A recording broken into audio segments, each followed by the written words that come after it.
Iryavuzwe ryatashye nyuma y'imirwano yari ihanganishije M23 n'ingabo za FARDC ndetse n'indi mitwe y'iterabwoba cyangwa se y'inyeshyamba byari byarihuje kugira ngo bikore umutwe umwe bahangane n'ingabo za M23. Abantu bibazaga nimba bishoboka ko iyi M23 izarwana ikaba yarinda igera ku gufata agace ka Goma. Ntago byari byoroshye, byari urugamba rutoroshye, ariko byarangiye M23 ifashe kano gace ka Goma. Ni nyuma yuko guhera ku itariki 25 Karama nibwo ibintu byatangiye gucyuha cyane, ubona ko hari ibimenyetso bitandukanye bigaragaza ko M23 ishobora kuza gufata agace ka Goma.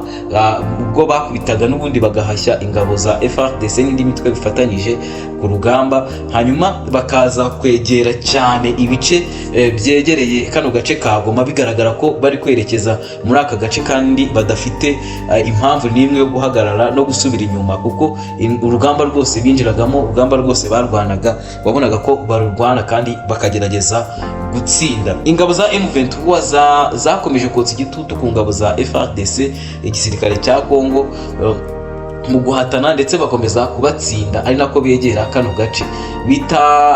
Bidatinze ku munsi w'ejo tariki ya 16 Mutarama nibwo M23 yatangaje ko yamaze gufata ikibuga cy'indege cya Goma, yagishyize mu maboko yacyo, ndetse bidatinze ihita inagifunga, ihita igaragaza ko ikibuga cy'indege ubu kiri gukontororwa na M23, ahubwo ingabo za FARDC, SADC, Abarundi ndetse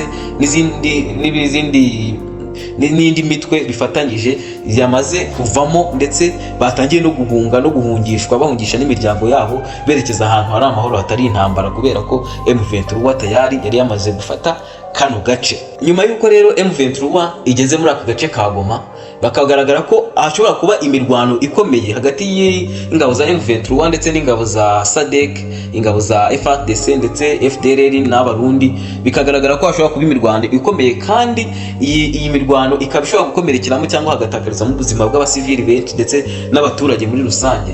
Nibwo ishami rya Loni rishinzwe kugarura amahoro muri aka gace badekaraye ko bikwiye ko intambara ikwiye guhagarara, ahubwo zino ngabo zatsinzwe, izi ngabo za leta ndetse n'izindi ngabo zikaba zahabwa agahenge n'akanya zigahunga ndetse zigahungisha n'imiryango yabo, kugira ngo byibuza intambara ihagarare, hagaragare amahoro muri aka gace ka Goma, hataza kugira abasivili ndetse n'abaturage baza kubigenderamo hakaba babyangirikiramo, hakaba hatakara ubuzima bw'abantu benshi muri aka gace, cyane ko abaturage bo nta ruhare baba bafitemo, yaba ari imirwano y'abantu baharanira inyungu zabo runaka, cyangwa se bitewe n'ibyo nyine leta n'iyi mitwe biba byarumvikanye, uruhande rumwe ndarube rwabishyira mu bikorwa, ariko mu by'ukuri abaturage bo b'abasivili aba ari inzirakarengane, ku buryo bitatuma hari amaraso y'abantu basanzwe ashobora kuhatakarira. Bwa mbere rero uyu mutwe wa UN waje kugaragaza navuga ngo uruhande rwiza rwo gushyigikira ko abantu batakwiye kwicana, badakwiye kwica abantu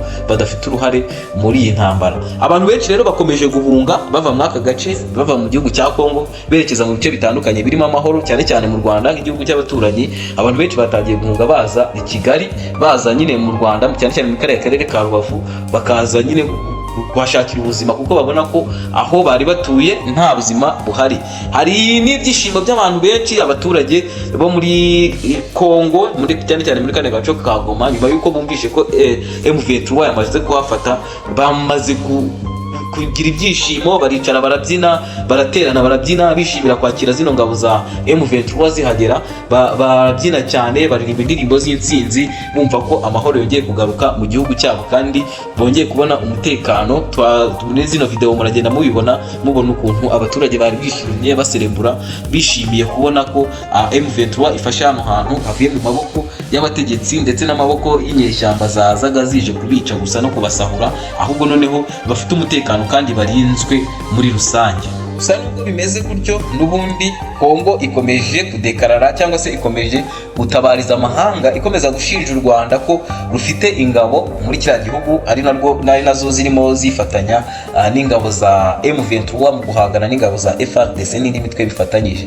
Mu by'ukuri ibi bintu ni ibintu u Rwanda rutahwemye guhakana, rutahwemye kuvuga ko nta hantu ruhuriye n'imirwano cyangwa se n'ibintu biri kubera muri Kongo, ahubwo ari ibibazo by'abanyekongo muri rusange, kuko ari umutwe wa M23 uharanira uburenganzira bwawo wimwe, ndetse na Kongo ishaka kurimbura uyu mutwe, ndetse itifuza no kuba yagira ibiganiro igirana n'iyi M23, ahubwo ugasanga irimo irashinja u Rwanda ko ari rwo rufite uruhare mu bibazo byose biri kubera muri Kongo. Ubu ngubu amakuru agezweho ni uko M23 yamaze gutangaza ko ibintu byose muri Goma irimo ibigenzura, ubu niyo irimo ibireberera.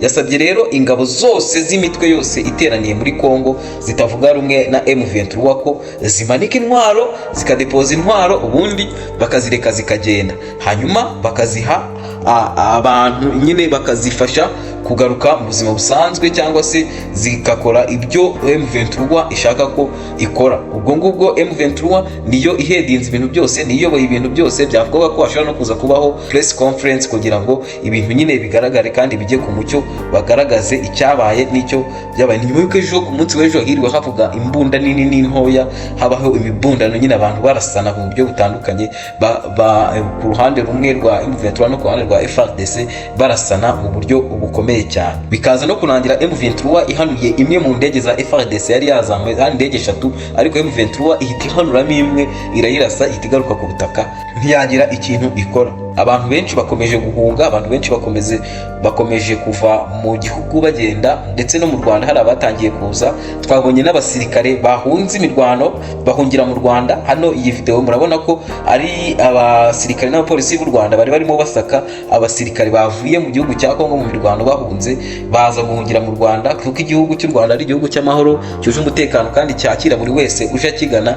Nabo babakiriye, babaha ahantu kuba. Ubu ndakeka igikurikiraho ari uko nyine bagomba kujya kwitabwaho, bakaba bagira ibyo babazwa cyangwa se n'ibyo bakora kugira ngo babe bagaruka mu buzima busanzwe. Nimba hari n'ibindi bakora wenda runaka nabyo babikorerwe, ariko bamaze guhunga navuga ko bagize amahitamo meza, kuko guhungira mu Rwanda niho hantu heza ho guhungira, kuko hari amahoro, hari umutekano, hari ibyiza byinshi ushobora kuhabona, kuko ntawe ushobora kuguhutaza cyangwa gakwangirize cyangwa ayangize uburenganzira bwawe.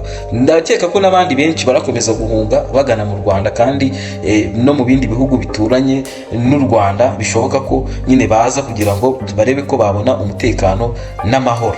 Ndabashimiye rero mwese twabanye muri iki kiganiro, mukomeze mubane natwe, turagenda tubaha update. ni Donos 23 TV, ibiba byose turagenda tubibaha. Icyo usabwa gusa ni ugukora subscribe, ugakora share, ugakora comment. Igihe cyose turekuye inkuru, mu gihe cyose tuzanye inkuru ukaba uri ready yo kuyireba. Hari n'indi nkuru twakoze mbere muraza kuyibona, wanyarukiraho ukareba mu nkuru twashyizeho mbere, nayo ukayireba, igaragaza ibyishimo by'abakongomani, ibyishimo by'abatuye Goma mu nyuma y'uko M23 yari imaze kuhagera no kwasesekara, bumva ko babonye ubuzima kandi babonye ibyishimo bari bakeneye, nyuma y'uko FARDC n'izindi ngabo bari bafatanyije zimanitse intwaro ndetse zigatangira no guhunga ziva mw'aka gace. Ubwo rero mukomeze kubana natwe, ukore subscribe ntubyibagirwe, kandi ujye ubana natwe mu biganiro byose tukugezaho. Ndabashimiye cyane.